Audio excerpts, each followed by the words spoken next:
Hey, I'm live on YouTube. Hello, everyone in internet land. We're going to be trying this and hoping for the best. Okay, we're talking about assessing academic performance, sharing information, count them, I know you won't, two data collection tools that could be used to monitor the academic progress of students with ASD, or autism spectrum disorder for those in the know. I'm going to be providing some information. So hello, boys and girls. That's what we're discussing today. I'm going to share these two collection data tools with you that I've used to monitor the progress of my students.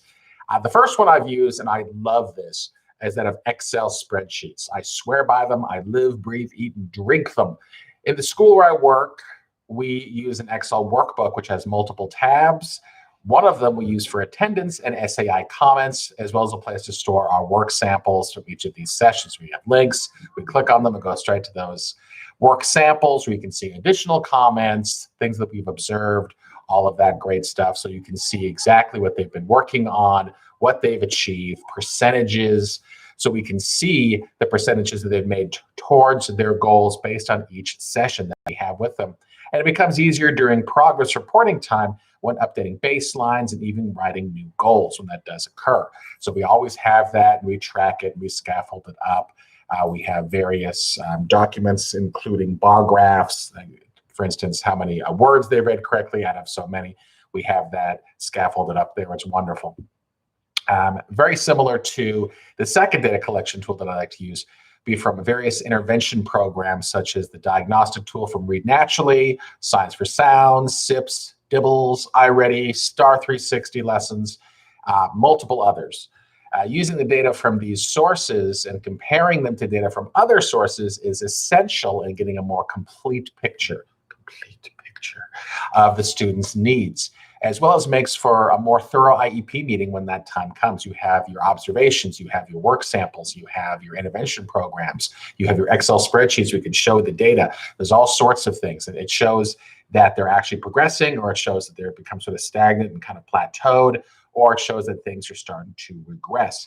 And either way, it gives you some idea about them and about the instruction, and then you know what you need to do. That comes into accommodations and modifications. I find that no one system or program is perfect.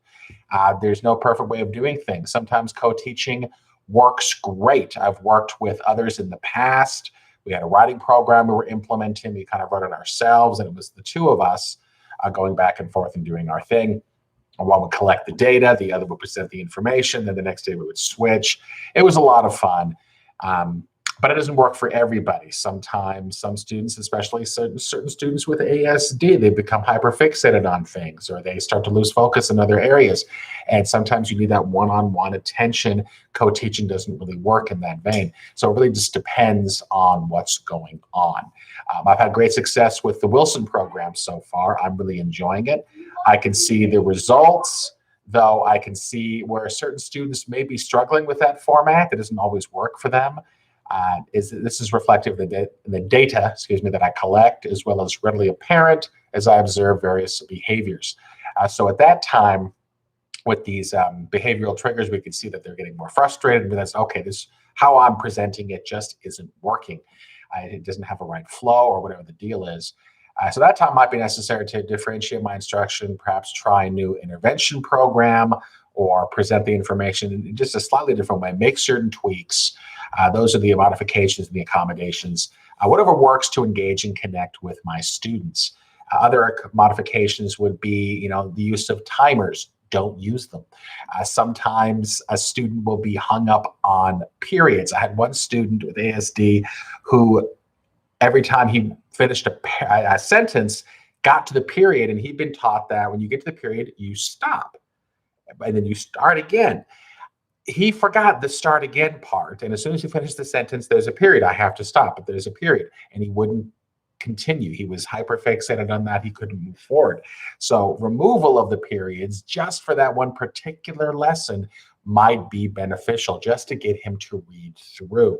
It could also present other challenges later on when you try to put the periods back, but sometimes you have to pick your battles. It all depends. So You accommodate them in various ways. You modify what you need to do as long as the content is still there, as long as they're still learning what they need to learn and they're being assessed appropriately. That's the nature of the game, right? Change. And that's what I have for you today.